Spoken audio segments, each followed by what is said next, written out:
Bienvenue dans ce nouvel épisode du Chemin des Passions. J'ai l'immense joie de recevoir Clotilde Dussoulier. Clotilde, c'est la créatrice du podcast Change ma vie, outils pour l'esprit. Elle a créé ce podcast en 2017 et dans la foulée, elle suit 2 parcours de formation successifs en coaching de vie pour devenir master coach certifié.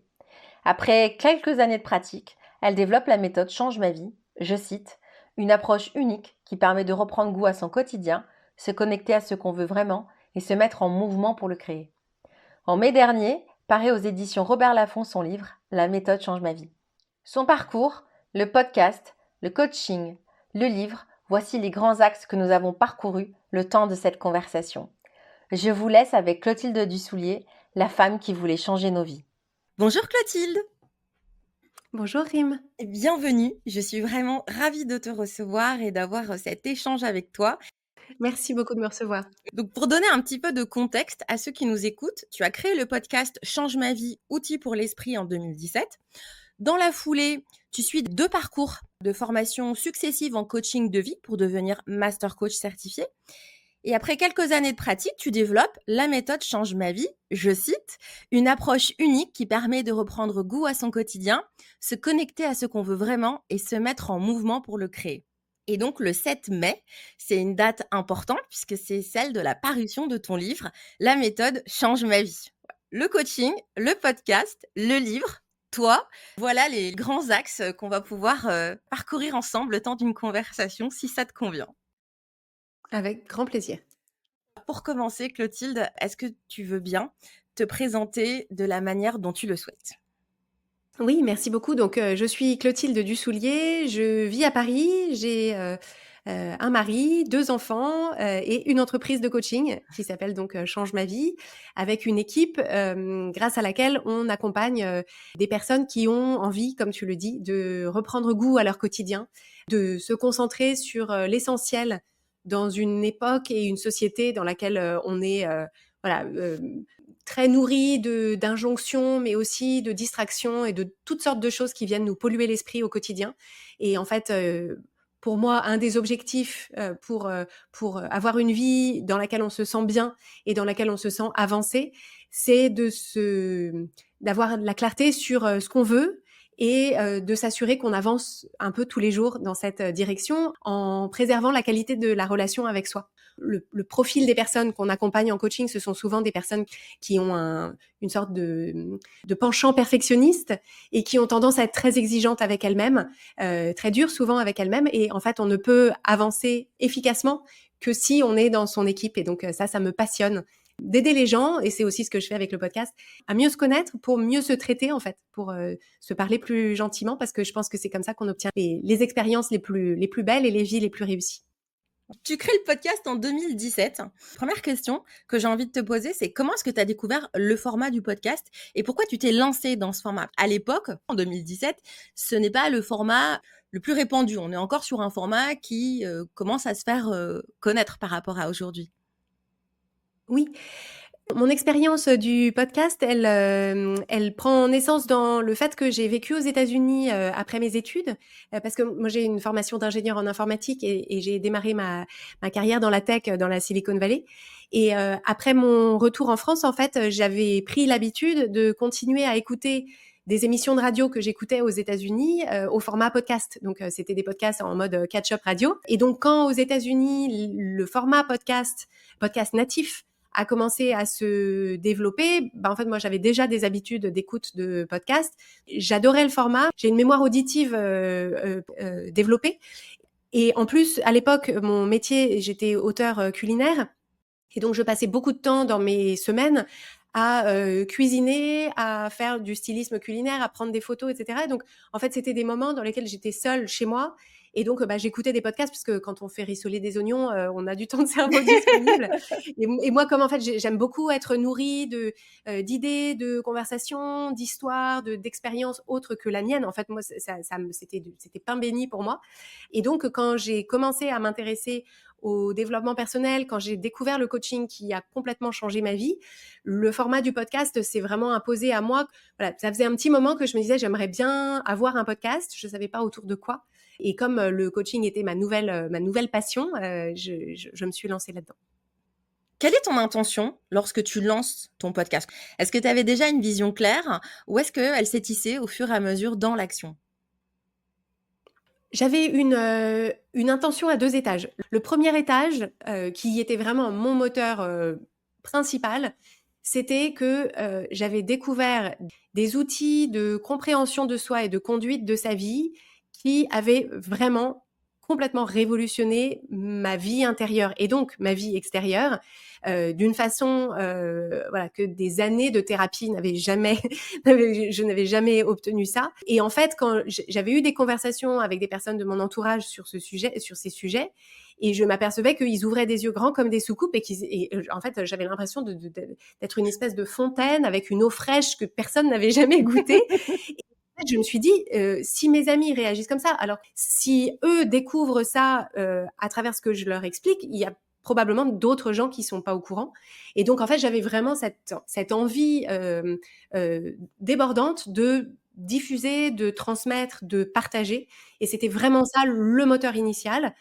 Et le deuxième étage de ça, c'était que je me disais, en fait, je sais reconnaître, parce que c'est pas la première fois que je change de carrière, je sais reconnaître quand il y a un sujet comme ça qui me porte, qui déborde de moi, une envie de transmission et l'envie d'en faire quelque chose dans ma vie professionnelle, c'est-à-dire d'y consacrer du coup du temps au-delà de mon temps personnel. Et du coup, je me disais, bah, peut-être que le coaching, c'est quelque chose que je pourrais pratiquer. Et le podcast, c'était une façon aussi de tester mon intérêt sur la durée, de tester aussi la réponse de personnes auprès de qui je pourrais transmettre ça. Voilà. Est-ce que c'est juste moi et en fait les gens, mes amis, ça les intéresse, mais ça s'arrête là? Ou est-ce qu'il y a voilà, est-ce que j'engage une conversation? Est-ce que les gens en veulent plus? Est-ce que moi je peux donner plus? Donc, c'était un podcast partage, un podcast expérimentation. Et ensuite, bah, ça a très bien fonctionné, donc ça a validé toutes mes hypothèses et à partir de là, bah, je me suis consacrée à ça. C'est ça, parce que c'est venu dans un deuxième temps, la formation de coaching. D'abord, tu as commencé à lancer le podcast et ensuite tu t'es formée pour devenir master coach certifié, Exactement. c'est ça? Tout à fait et pour les personnes qui nous écoutent, moi je trouve que c'est toujours enfin, c'est ce que j'ai fait personnellement quand je suis passée d'ingénieure en informatique à, auteure culinaire, puis de auteure culinaire à coach, c'est de se poser la question: Qu'est-ce que je peux imaginer dans une phase intermédiaire pour tester pour, me tester moi, c'est-à-dire mon intérêt sur la durée, mais tester aussi j'ai un anglicisme qui me vient, mais la responsivité d'une audience ou d'un marché ou d'un public. Parce que je pense que les transitions trop abruptes, c'est une prise de risque qui est quand même assez difficile à faire et donc je trouve que quand on trouve un biseau, voilà, on lance une expérimentation. Alors au moment où j'ai lancé ça, j'avais, 2 enfants de 2 et 5 ans, donc c'est pas toujours facile de dégager du temps pour le faire. Voilà, ça veut pas dire que c'est facile, mais ce qu'on peut trouver comme phase intermédiaire, je trouve que c'est une façon d'amorcer des virages d'une façon plus sereine. On aide beaucoup, les personnes qu'on accompagne à justement aménager cette phase intermédiaire pour se sentir avancé, sans avoir, brûlé les ponts ou tout lâché et se retrouver du coup dans une espèce d'urgence à ce que ça marche, Ouais. qui est pas du tout propice à la réussite. Alors justement, on va commencer à parler coaching. Est-ce que tu peux nous parler donc du moment où toi tu découvres le coaching? Tu étais en train de nous dire que justement ça avait révolutionné ta vie. Comment est-ce que le coaching est entré dans ta vie, cette notion de coaching qui pareil, hein, je pense arrête-moi si je me trompe, mais au moment où toi en fait tu fais connaissance avec le coaching, c'est moins répandu qu'aujourd'hui. Quels sont les bienfaits que ça t'a procuré? Pourquoi ça a révolutionné ta vie? Comment c'est rentré dans ta vie, au point de y rester aussi? La phase, dans laquelle j'étais à cette époque et qui peut-être résonnera avec, des personnes qui nous écoutent, c'est, en fait, j'avais tout ce que j'avais toujours voulu. J'avais un mari, j'avais 2 enfants, j'avais une vie professionnelle, avec un métier que j'avais choisi, que j'avais construit, un métier créatif en plus, plein de variétés et cetera et en fait, j'étais face à cette espèce de déception, une sorte de frustration que je ressentais qui était de me dire: «J'ai tout ce que j'avais toujours voulu et pour autant, le bonheur n'a pas jailli, comment ça se fait? Comment ça se fait que alors même que mes circonstances sont celles que je pensais vouloir et ben, en fait, mes journées sont une, suite de contraintes. J'ai l'impression de courir du matin au soir, de jamais avoir une minute pour moi, d'être tout le temps aux prises avec une espèce de culpabilité, de pas en faire assez, de pas être assez bien, d'être trop chiante, de pas être parfaite avec mes enfants, pas être parfaite avec mon mari, de pas être parfaite avec mes amis. Je regardais la personne que j'aurais voulu être et le niveau de ouais, c'est ça, la perfection que j'aurais voulu atteindre. Et en fait, je me trouvais toujours en dessous et en même temps, j'en voulais un petit peu à la terre entière parce que je me disais, voilà, c'est encore moi qui fais les choses, c'est toujours moi qui, c'est voilà. Donc, il y avait cette espèce de truc intérieur où je me disais, en fait, c'est pas ça la vie que j'ai pas envie de me sentir comme ça dans la vie que j'ai construite, mais je ne savais pas par quelle boule prendre pour faire autrement. En fait, je me sentais un peu dans le fond d'une impasse à essayer d'avancer toujours dans la même direction et à ne pas savoir comment faire marche arrière et reprendre les choses du bon pied. Et c'est ça que les outils de coaching m'ont apporté, c'est en fait des clés de compréhension de mon propre fonctionnement qui m'ont permis de me rendre compte en fait quand je ressens ces émotions qui sont compliquées, quand je me sens frustrée, contrariée, quand je me sens pas assez, etc. En fait, voilà ce qui est en train de se passer. Voilà ce dont j'ai vraiment besoin. C'est parce que je suis en train de me raconter ça. Mais c'est pas la seule façon de voir les choses. Et il y a d'autres façons de voir les choses qui sont pas me mentir, qui sont pas, voilà, vivre dans une espèce de réalité parallèle, mais qui sont en fait finalement adopter face à toute situation le point de vue qui à la fois me connecte à mon humanité, donc normalise ce que je suis en train de ressentir, mais me permettent aussi de m'extraire de ça et de trouver des solutions. Et donc, d'une façon qui est finalement très, très souple et très humaine. Et donc, c'est pas du tout la positivité toxique qui est parfois le travers du développement personnel qui est voilà good vibes only, allez on se voilà du courage, de la force, on y va, le verre à moitié plein, etc. Parce qu'en fait ça c'est une façon de nier la difficulté émotionnelle réelle dans laquelle on est. Et en fait on sait que l'être humain n'arrive pas à adopter un point de vue plus positif ou plus constructif si on n'a pas d'abord pris soin de se connecter à ok chouquette, ouais c'est dur, évidemment, c'est dur parce que tu as fait ci et tu as fait ça et tu te sens comme ci. Et n'importe qui dans ta situation, peut-être pas n'importe qui, mais beaucoup de gens dans ta situation ressentiraient exactement la même chose. Il n'y a rien qui cloche avec toi, c'est juste, voilà, tu as besoin de ci, tu as besoin de ça. Qu'est-ce que tu peux te dire pour, hop, voilà, les gens me voient pas, mais, Ouais. mais faire cette espèce de filet voilà, qui peut nous rattraper, qui nous fait un câlin et qui nous renvoie sur la bonne voie, connecté à nos ressources et en fait, ça, j'ai trouvé que c'était une approche qui changeait tout parce que moi, j'avais l'habitude à être beaucoup dans le jugement de moi, une forme de dureté, de voilà, comment ça se fait que, et t'es encore comme ci, et t'es encore comme ça, et beaucoup cette espèce d'impression qu'il y avait que moi qui me prenait la tête pour des tout petits trucs, qui n'arrivait pas à. Et en fait, quand j'ai découvert que non, c'est juste, on en est tous là, mais tout le monde ne le dit pas. Oui, et tout le monde ne Voilà, comprend ça a pas aussi aussi. beaucoup changé les choses. Ouais, c'est ça, c'est ça. Je me disais qu'avec justement toutes ces multiples voix intérieures que tu avais un peu en simultané, cette cacophonie interne, est-ce que tu avais plusieurs outils à disposition? Par où tu commences? Comment toi, tu t'es dit, OK, c'est le coaching? Est-ce que tu avais d'autres outils à ce moment-là? Donc moi, j'étais auteure culinaire, donc j'écoutais beaucoup de podcasts sur la créativité. Et en fait, dans les podcasts sur la créativité, c'est par ce biais-là que je suis venue aux idées de mindset et de développement personnel. C'était pas par le biais d'une forme de souffrance personnelle C'était vraiment parce que je voyais bien que pour pouvoir faire mon métier et conduire mon activité de la meilleure des façons, il fallait que je commence par nourrir mon énergie et ma météo émotionnelle. Et comment est-ce qu'on nourrit son énergie et sa météo émotionnelle? C'est en s'intéressant à sa vie intérieure. Et donc, en fait, de fil en aiguille, j'ai découvert différents podcasts qui parlaient du développement personnel et du coaching à l'américaine. Alors, il se trouve que comme moi, j'avais vécu aux États-Unis, c'est des choses qui me parlent, même si elles peuvent paraître parfois un petit peu caricaturales quand on est uniquement baigné dans la culture française. Mais moi, j'ai une forme d'attachement à ça pour diverses raisons. Et donc, en fait, j'arrivais à prendre ce qui me parlait et à laisser de côté ce qui me parlait pas. Et donc, j'ai un peu bricolé une sorte d'approche personnelle. J'ai bénéficié d'un coaching moi-même. Et en fait, j'ai vu à quel point entre juste écouter les épisodes, voilà, des podcasts et effectivement être accompagné, en fait, on passe encore un autre palier.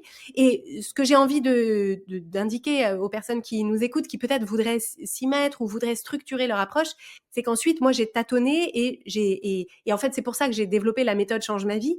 C'est à force de tâtonner pour moi-même et à force aussi de voir ce qui fonctionnait avec les personnes que j'accompagnais puis qu'on accompagnait quand je me suis entourée d'une équipe, j'ai vraiment fait ce travail d'identifier les étapes pour pouvoir construire un parcours en partant de là où on en est, en mettant en place des pratiques qui sont vraiment simples.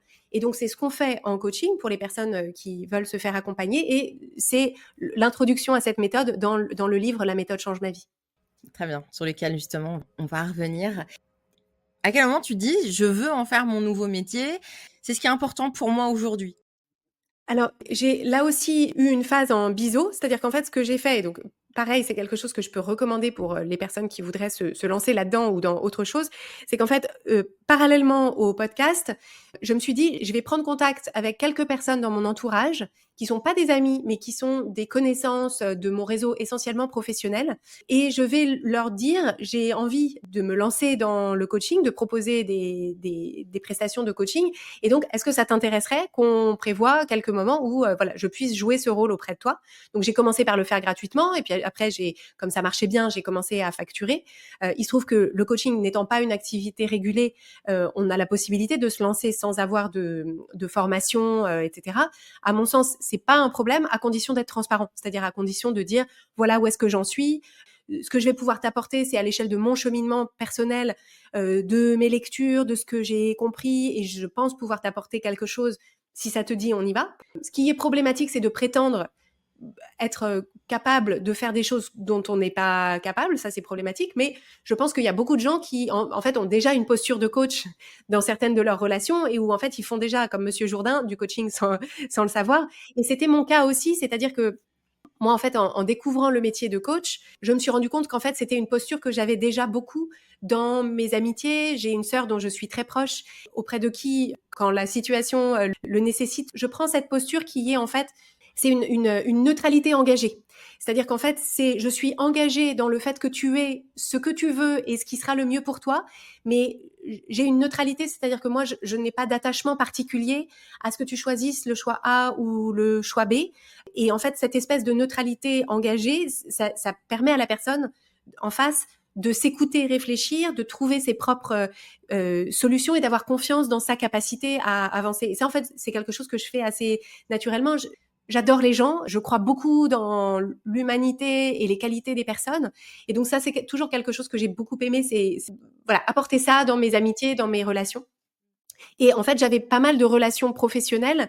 C'était pas du mentorat officiellement, mais comme j'échangeais avec des personnes qui étaient peut-être moins avancées dans la construction de leur carrière ou de leur activité que moi, et j'avais beaucoup de plaisir à les aider, à se connecter, à voilà, qu'est-ce qui faisait leur unicité, leur qualité, les aider à croire en elles, etc. Et donc voilà, c'est comme ça que j'ai pu proposer et me mettre le pied à l'étrier, voir les bons résultats et ensuite avoir envie de m'équiper de compétences et d'une formation pour voilà, pouvoir apporter la meilleure qualité d'accompagnement possible.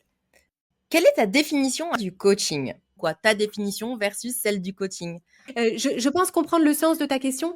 Je pense qu'une des difficultés que rencontre le coaching actuellement, c'est que tout le monde met quelque chose d'un petit peu différent. Tout le monde met ce qu'il veut derrière le terme de coaching. Donc, je pense pas que ma définition s'oppose à d'autres définitions. Je pense qu'elle est complémentaire parce qu'il y a probablement autant de définitions que de personnes. Mais la façon dont moi j'approche le coaching, c'est d'abord créer un espace de confiance et de connexion pour que une personne puisse s'écouter, réfléchir et des outils pour l'aider à faire émerger qu'est-ce qu'elle veut vraiment, qu'est-ce qui la freine aujourd'hui, c'est-à-dire qu'est-ce qui la bloque, qu'est-ce qui la plombe, qu'est-ce qui l'entrave et quelles sont les ressources dont la personne dispose aujourd'hui pour avancer dans cette direction, y compris avancer dans cette direction en allant chercher d'autres ressources. Parce qu'en fait, j'ai une approche du coaching et du développement personnel qui n'est pas individualiste. Et c'est souvent une critique qui est apportée au développement personnel et au coaching, qui est que ce serait un espèce de travers d'une situation ultra individualiste, ce qui est en plus le cas beaucoup aux États-Unis. C'est une culture qui est très individualiste. Mais en fait, pour moi, l'idée, c'est de se dire, tout commence par soi. Et donc, ça ne veut pas dire qu'on va devoir résoudre tous nos problèmes tout seul, qu'il va falloir toujours s'en sortir tout seul et être toujours Superwoman ou Superman. Néanmoins, la première étape, c'est de se connecter à soi, ce qu'on veut, quelles sont les ressources dont on dispose et quelle est la direction dans laquelle on veut aller. Parce que c'est sur cette base-là qu'on va pouvoir communiquer à notre entourage voilà de quoi j'ai besoin, voilà, est-ce que tu peux m'aider là-dessus? Il me manque telle compétence, il me manque telle ressource. En fait, je suis crevée, j'ai besoin de me reposer. Si on n'a pas cette connexion à soi et cette écoute de soi, qui est souvent complètement parasitée par tous les messages qu'on reçoit de notre entourage, de la société, des médias, etc. En fait, on ne peut rien et souvent, on fait plein de trucs, mais pas dans la bonne direction, dans l'éparpillement et on s'épuise. Donc, pour résumer en une phrase, c'est un espace de connexion à soi pour savoir ce qu'on veut et mobiliser ses ressources pour se mettre en mouvement pour le créer. Pour revenir sur le podcast, aujourd'hui, c'est plus de 40 millions d'écoutes. Comment est-ce que il a évolué justement depuis sa création avec toi? Il y a quand même 340 épisodes en ligne aujourd'hui. Donc autant dans l'intention que dans le contenu, hein. Je pense que l'intention n'a pas changé. Ça reste une intention de partage, de diffusion. Je pense qu'il a évolué dans le sens où moi, j'ai évolué. Moi, j'ai beaucoup avancé. J'ai évidemment gagné en maturité, gagné en expertise. Et en fait, moi, mon intention avec le podcast, elle est double. Elle est de continuer à faire connaître l'approche Change ma vie à laquelle je crois évidemment à 1000%. On apporte vraiment énormément aux personnes qu'on accompagne et aux personnes auprès de qui on peut diffuser ces messages. Donc, j'ai vraiment cette envie de mettre ça entre les mains du plus grand nombre de personnes. Donc, de faire connaître l'approche Change ma vie et aussi de continuer à me connecter avec les personnes que ces sujets intéressent, parce qu'en fait, moi, je suis perpétuellement en train de réfléchir à ces choses-là, et donc je suis perpétuellement en train de découvrir de nouvelles distinctions, d'avoir de nouvelles façons d'expliquer des choses qui sont des mécanismes universels, mais que peut-être les gens n'ont pas entendu expliquer de cette façon. C'est ça qui nourrit ma joie, en fait, dans la création de ce podcast, c'est voilà, de continuer à essayer d'aller toujours plus dans la précision, dans la nuance, dans l'accessibilité de ces outils, pour changer la vie des gens qui m'écoutent. Justement, tu parlais de méthode. Comment est née la méthode? Comment tu l'as construite? La première chose que je veux dire, c'est que je pense que ma formation d'ingénieur, quelque chose, même si j'ai débuté ma carrière là-dedans et ça fait longtemps que c'est plus le métier que je pratique, néanmoins, je pense qu'on peut pas retirer l'ingénieur qui est en moi. J'ai une disposition d'esprit qui me conduit à essayer tout le temps de chercher à comprendre le fonctionnement des choses et à essayer de simplifier au maximum pour se dire, en fait, s'il y a quelque chose qui fonctionne, d'essayer de retirer tout le superflu. On appelle ça le chemin critique en ingénierie ou en programmation aussi. Le chemin critique par lequel il faut passer pour aller d'un point A à un point B. Et donc, en fait, ce que j'ai fait, et donc c'était courant en 2020, je pratiquais le coaching depuis 2017 sous différents formats. Donc, j'ai accompagné différentes typologies de personnes. Et en 2020, en fait, on s'apprêtait à lancer un nouveau programme d'accompagnement qui est celui qu'on propose depuis, là, on est dans la 4e année de ce programme de coaching en ligne sur abonnement. Et en fait, je me suis dit, j'ai envie, à travers ce nouveau programme, de proposer un parcours qui soit simple et qui soit vraiment efficace pour que les personnes qui nous font confiance puissent obtenir les résultats les plus rapides et les plus énergisants pour leur donner confiance dans leur capacité à mener dans leur vie les changements intérieurs et extérieurs auxquels ils aspirent. Je me suis dit, de quoi est-ce que l'individu a besoin pour, alors à la fois pour s'épanouir, pour s'accomplir, de quoi est-ce qu'il a besoin pour se connecter à lui-même, identifier voilà où est-ce qu'il veut aller, etc. Et en fait, il m'est venu cette formule vision, clarté, élan. Donc la vision, c'est le fait d'identifier le cap. Qu'est-ce que je veux pour moi? Dans quelle direction est-ce que j'ai envie de mener ma vie? Donc comment est-ce qu'on fait pour savoir ça? C'est déjà un gros morceau. Et une fois qu'on a la vision, ou en tout cas une ébauche de la vision, on a besoin de la clarté, c'est-à-dire, ok, je suis là où j'en suis, comment est-ce que je me mets en mouvement, c'est-à-dire quelles sont les premières étapes. On n'a pas forcément la totalité du chemin, mais il faut avoir une clarté sur les premières étapes, sinon on ne se met jamais en mouvement. Et ensuite, très important, il y a la partie élan, qui est une fois que je me suis mise en mouvement, comment est-ce que je fais pour nourrir ma motivation, ma mobilisation au quotidien, quand les choses sont difficiles, quand les choses me résistent, quand je me casse la figure aussi, tout en maintenant un discours intérieur qui soit le discours intérieur de ma meilleure coéquipière pour rester connectée à moi-même et surtout pour pas sacrifier mon expérience de ma journée d'aujourd'hui sur l'autel de mon objectif dans 6 mois. Donc, parce qu'en fait, l'élan, il vient de ça. Il vient du fait que si chaque étape est énergisante et gratifiante en soi, en fait, on s'arrête pas parce que c'est beaucoup la persévérance qui manque aux gens, et donc ça, c'est beaucoup l'élan. Donc vision, clarté, élan. Donc j'ai mûri un peu cette méthode, ce framework pour utiliser, cette espèce de cadre.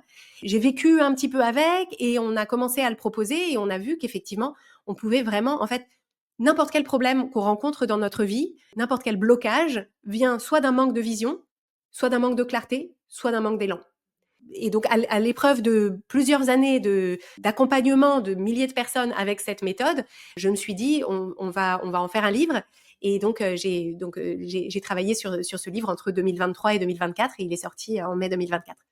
Alors justement, le livre, avant de rentrer dans le vif du sujet, c'est quoi ton processus d'écriture? En plus, c'est pas ton premier livre. Pour ceux qui nous écoutent, Clotilde a plusieurs vies et a plusieurs expertises, mais quel est ton processus d'écriture? Qu'est-ce qui était différent? Est-ce qu'il était différent par rapport au précédent ou pas?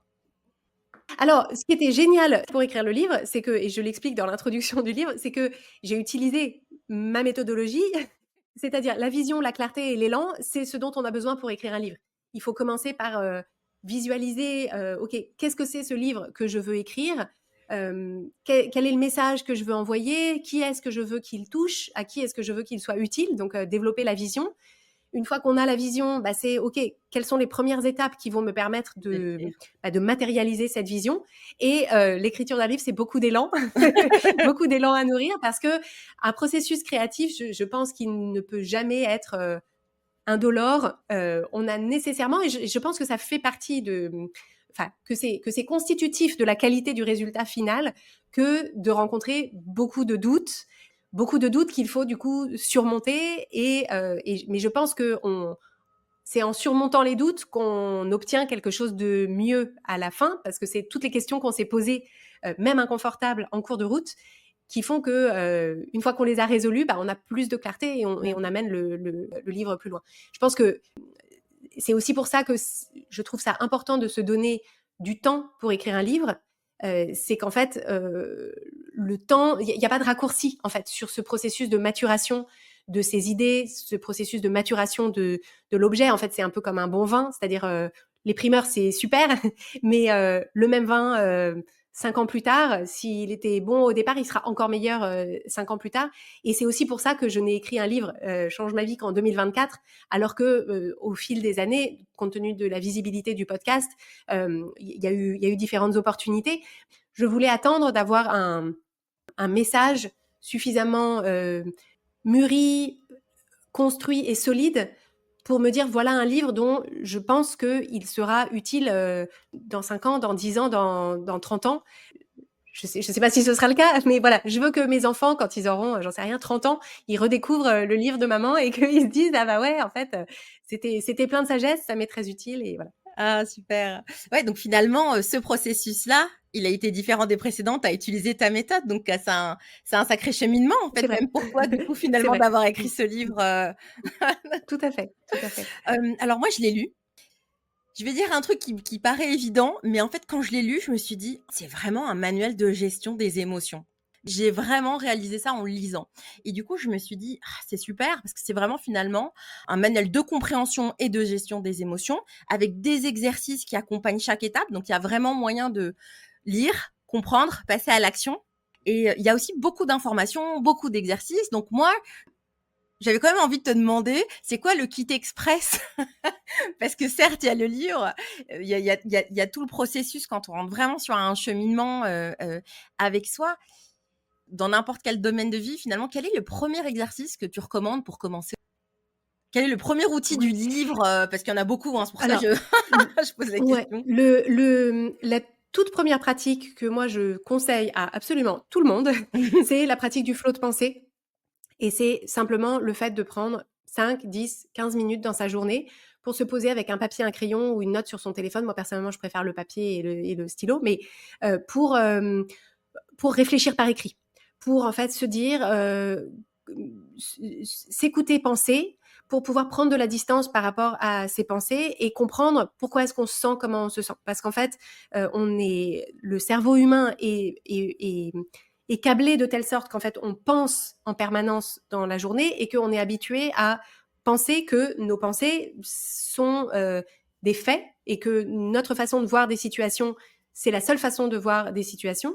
Et en fait, on a vraiment besoin pour se comprendre, pour comprendre comment on va et pour comprendre où on veut aller, on a besoin d'avoir cette distanciation de ses pensées. En fait, on a besoin d'utiliser. Alors, il se trouve que c'est une caractéristique du cerveau humain, c'est aussi ce qu'on appelle la métacognition, c'est-à-dire la capacité, on a un niveau auquel on pense, on réfléchit, etc., mais on a aussi la capacité à observer nos propres modes de réflexion, à observer nos propres pensées. Donc ça, c'est Descartes, je pense, donc je suis.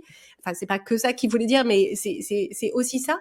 Et en fait, on a vraiment besoin de cet espace de recul pour en fait relativiser, pour prendre une forme de distance et pour ne pas être perpétuellement embarqué dans tous les sens par les 60 000 pensées qu'on a dans la journée, dont la grande majorité sont répétitives et négatives, et enfin pessimistes ou négatives à cause du biais de négativité du cerveau. Donc pour moi, le flot de pensée, et donc c'est une des pratiques que je décris dans le livre, et dans le livre, en fait, je donne aussi des questions qui permettent d'amorcer en fait un flot de pensée, parce qu'en fait, il y a beaucoup de gens qui disent oui, non, mais moi, je prends un papier et en fait, il y a rien qui me vient. Oui. c'est le blanc d'un coup. Voilà, je suis dans les phares de la voiture et je sais plus comment je m'appelle. Et donc en fait, on a besoin. Donc par exemple, une bonne question à se poser, c'est comment je me sens et pourquoi. Voilà, ça paraît élémentaire, mais rien que voilà, si tous les matins vous prenez 5 minutes pour répondre à la question comment est-ce que je me sens et pourquoi, déjà, ça change beaucoup de choses. Et en fait, souvent en coaching, c'est les choses les plus simples où on a tendance à se dire non mais ça j'ai pas besoin, ça je le sais. D'accord, tu le sais, mais est-ce que tu le fais? C'est ça la question. Une forme de frustration que j'ai parfois, c'est que il y a beaucoup de gens qui confondent le fait de savoir, c'est-à-dire d'apprendre, d'accumuler des connaissances, etc., et le fait de mettre ce savoir en action, parce que c'est ça qui donne des résultats, c'est ça qui crée vraiment des changements dans nos modes de fonctionnement, dans nos actions, dans notre météo émotionnelle. Et en fait, parfois, on a l'impression d'être dans l'action, alors qu'en fait, on est dans une forme d'action passive. C'est-à-dire, on est dans l'action parce qu'on écoute beaucoup de podcasts, parce qu'on lit beaucoup de livres. D'accord. Mais en fait, si ton quotidien n'a pas changé, si ta météo émotionnelle n'a pas changé, si ta vie n'a pas changé, en fait, c'est fun, c'est intéressant, mais ça n'a pas été vraiment utile. Et c'est vraiment c'est une des valeurs ajoutées du coaching, c'est que, en fait, souvent, quand on se sent bloqué dans sa vie, ou voilà, il y a des points de frustration, ou à partir du moment où on se dit, OK, je vais changer, on a envie de tout changer en même temps, et donc on part dans tous les sens. Comme on part dans tous les sens, on s'épuise et on avance d'1 millimètre dans toutes les directions. Et donc, en fait, une démarche de coaching, elle sert aussi à ça. Elle sert à se dire, OK, en fait, dans la hiérarchie des problèmes auxquels tu pourrais t'attaquer ou des objectifs auxquels tu pourrais t'attaquer, identifions ensemble quel est le premier sujet sur lequel tu pourrais te pencher, parce que c'est celui sur lequel tu vas pouvoir avoir le plus de résultats le plus rapidement. Et une fois que tu auras du soulagement ou des progrès là-dessus, en fait, ça nourrit ton énergie parce que tu te dis, ah bah ça marche, j'avance. Et donc, si je me dis ça marche, j'avance, ça nourrit le regard que je porte sur moi-même comme étant quelqu'un qui avance, quelqu'un qui sait trouver des solutions, etc. Et c'est à ce moment-là qu'on enclenche un cercle vertueux de changement où chaque initiative se nourrit du succès de la précédente. Et donc ça, c'est vraiment notre métier en coaching, c'est d'aider les personnes à mettre les étapes dans le bon ordre pour nourrir en fait leur énergie, leur confiance, et que cette énergie et cette confiance en fait fassent des petits et créent cette spirale positive. Et d'ailleurs, c'est une chose qu'on peut peut-être mettre un peu en lumière pour les personnes qui nous écoutent, c'est que on se fait aussi coacher pas seulement parce qu'on a un problème, mais parce qu'on a un projet, parce qu'on a envie de changer quelque chose dans sa vie, parce qu'on a envie de se projeter, enfin pour mais tout ce qui a trait à notre vie tout court, en fait. Oui, ça répond, en fait, le coaching répond à l'envie de se sentir mieux ou encore mieux dans sa vie. Donc, si on a des problèmes, des cailloux dans la chaussure, c'est comment j'enlève les cailloux dans ma chaussure. Et si on n'a pas de cailloux dans sa chaussure, mais qu'on a des envies, des projets pour lesquels au quotidien, et rares sont les gens qui ne rencontrent pas ça, au quotidien, on a du mal à trouver le temps on a du mal à trouver l'énergie, on se pose beaucoup de questions, on doute, on a le syndrome de l'imposteur, on a l'impression de ne pas en faire assez, on culpabilise, etc. En fait, le coaching apporte des clés pour en fait déblayer. Voilà, le coaching peut aussi servir à déblayer la route pour que cet objectif vers lequel on a envie d'avancer, en fait, autant utiliser nos ressources et notre énergie non pas pour surmonter des espèces d'obstacles inutiles qui sont sur notre chemin, mais pour vraiment avancer, quoi. Et par ailleurs, moi, je pense que là où ça marche le mieux, c'est pour les personnes qui ont aussi une grande curiosité du fonctionnement humain et pour qui, en fait, le simple fait de mieux se comprendre et de vivre ses journées en observant des choses, en étant curieux, en étant connecté à soi, bah, ça en soi, pour moi, c'est un bénéfice parce que on est quand même beaucoup plus présent et beaucoup plus vivant quand on est son propre sujet d'étude et qu'on se dit ah tiens je remarque ça mais son sujet d'étude mais pas son sujet de jugement quoi. Moi j'observe qu'il y a beaucoup de gens qui partagent cet intérêt et ça ça aussi c'est une valeur ajoutée. La promesse de Change ma vie, c'est, donc je cite, mon ambition pour vous, c'est que vous puissiez construire la vie extraordinaire qui vous ressemble. Pour toi, qu'est-ce que ça veut dire? Construire la vie Pour moi, extraordinaire qui te ressemble. la vie extraordinaire qui ressemble à chacun et chacune d'entre nous, déjà, ça veut dire c'est une définition différente pour chaque personne. Et je trouve ça formidable parce que ça ne cesse de m'émerveiller la multiplicité en fait des chemins de vie, des chemins de succès selon la définition de chaque personne. Et en fait, ma façon de définir une vie extraordinaire qui nous ressemble, c'est une vie dans laquelle on se réveille le matin en se disant j'adore ma vie et je sais que le meilleur reste à venir. En fait, c'est vraiment ces deux étages-là. C'est une vie extraordinaire, c'est une vie dans laquelle notre quotidien nous convient.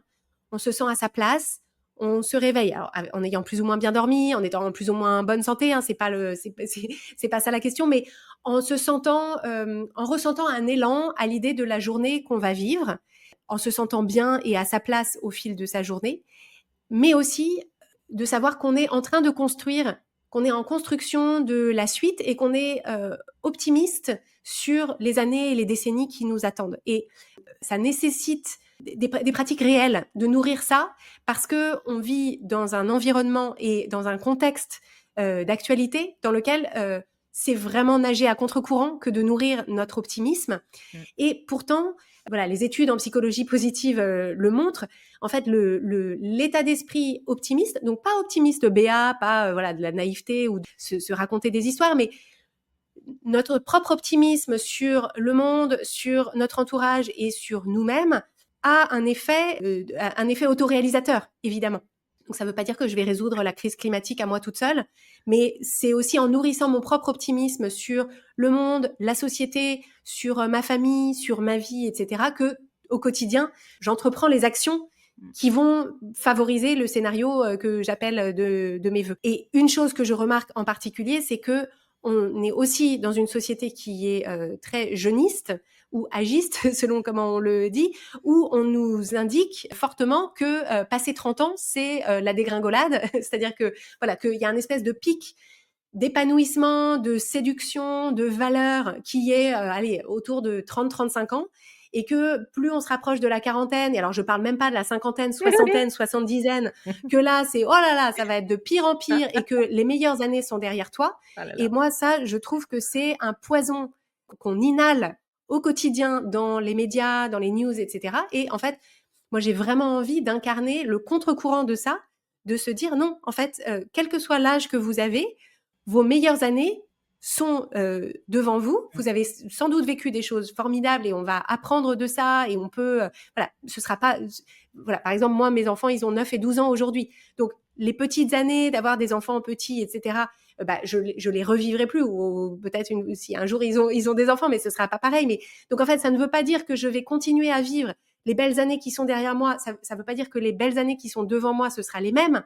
Mais ça veut dire que en tant que créatrice de mes propres scénarios de vie, il faut que moi, je me mette en situation de me dire à quoi est-ce que ça ressemblerait que, j'ai eu 45 ans l'été dernier, à quoi est-ce que ça ressemblerait que les décennies qui m'attendent soient aussi bien, voire mieux que celles que j'ai déjà vécues. Et donc, à moi d'en donner la définition, à moi de les aménager, à moi d'inventer à quoi ça va ressembler.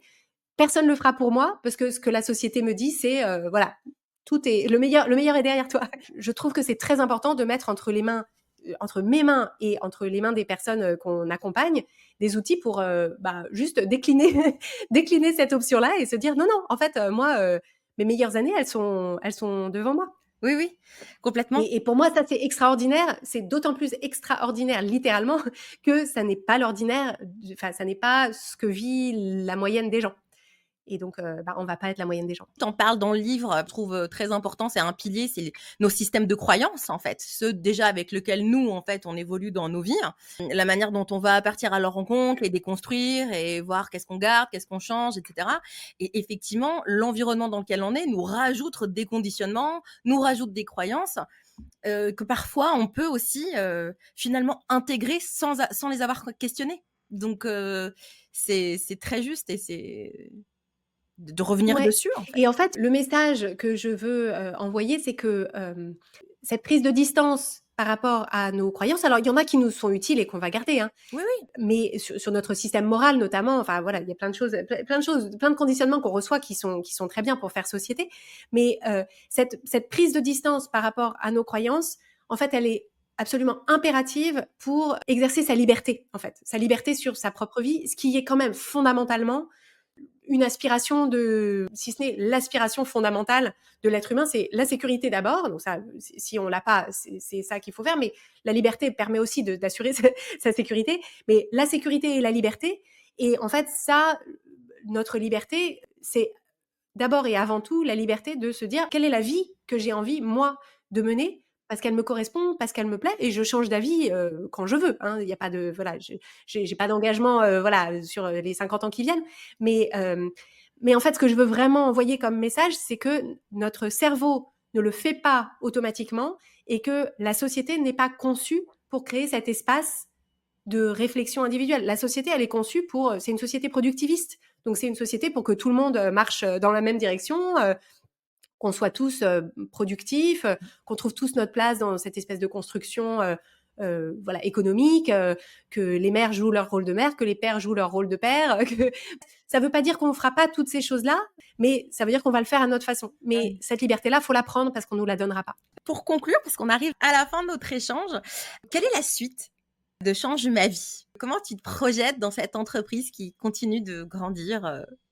Eh bien, écoute, nous, ce qu'on est perpétuellement en train de faire, c'est d'améliorer constamment la qualité d'accompagnement qu'on apporte aux personnes qui nous font confiance, aux personnes qui s'engagent dans le coaching Change ma vie. Donc, à la fois en termes de technique de coaching, à la fois en termes de parcours de coaching qu'on leur propose, et aussi en termes de connexion aux préoccupations qui sont celles des personnes à qui on parle aujourd'hui. Le monde et nos sociétés ne sont pas celles dans lesquelles on était en 2017, pour le meilleur et pour le pire. Le monde a changé, les préoccupations, les besoins, les envies des personnes auprès de qui on peut être utile ont évolué, et donc ma préoccupation permanente, elle est de me mettre au diapason des envies, des besoins, des aspirations des personnes auprès de qui on peut jouer un rôle vraiment important.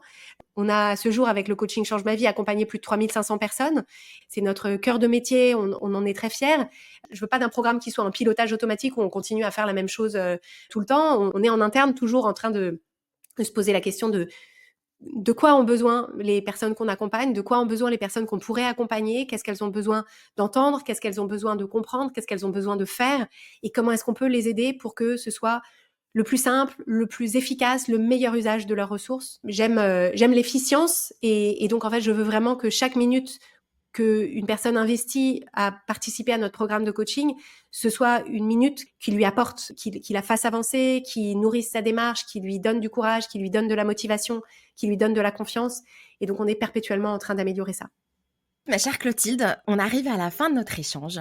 J'ai envie de te laisser le mot de la fin. Peut-être qu'il y a aussi une question que tu aurais aimé que je te pose sur le livre, que je n'ai pas posée. Enfin, voilà, c'est ton espace de liberté. Je te laisse un espace de liberté d'expression.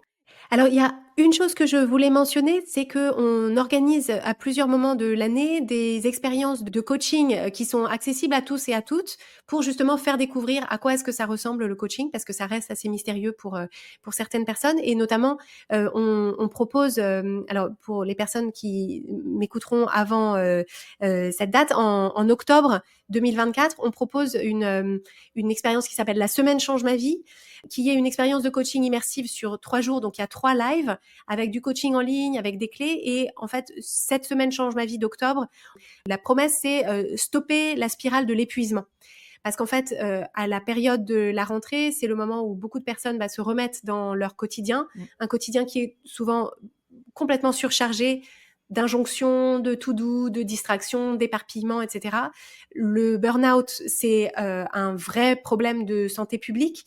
Et donc, si nous, on n'est pas des professionnels du traitement du burn-out quand il est avéré, on a un rôle à jouer dans la prévention parce que la compréhension de ses propres modes de fonctionnement permet d'identifier bien en amont quand on est en train de s'épuiser et permet de donner des clés pour désamorcer ces modes de fonctionnement pour qu'ils ne produisent pas l'effet indésirable qui est l'épuisement familial, personnel ou professionnel. On peut aussi nous suivre sur Instagram, sur LinkedIn et bien sûr s'abonner au podcast sur toutes les plateformes d'écoute. Change ma vie. Je le recommande fortement et vivement. Parfait. Merci beaucoup, Rima. Merci beaucoup. Merci pour ta générosité. Merci pour ton temps. Merci pour toutes ces informations extrêmement claires qui, j'espère, donneront aussi envie à ceux qui nous écoutent de se connecter à eux-mêmes. Je te remercie beaucoup, Rim. Merci d'avoir créé cet espace d'échange et j'espère avoir donné de la clarté, de l'inspiration et de l'énergie aux personnes qui nous auront écoutés. Avec joie. Et je reprécise que vous pouvez donc vous procurer le livre de Clotilde, La méthode change ma vie, aux éditions Robert Laffont. Merci beaucoup, Rim. Merci. À bientôt. À bientôt. Merci d'avoir écouté Les Chemins des Passions. Si vous avez aimé l'émission, vous pouvez mettre des étoiles sur votre plateforme de podcast préférée. Vous pouvez aussi partager le podcast autour de vous et sur vos réseaux sociaux. Merci et à bientôt.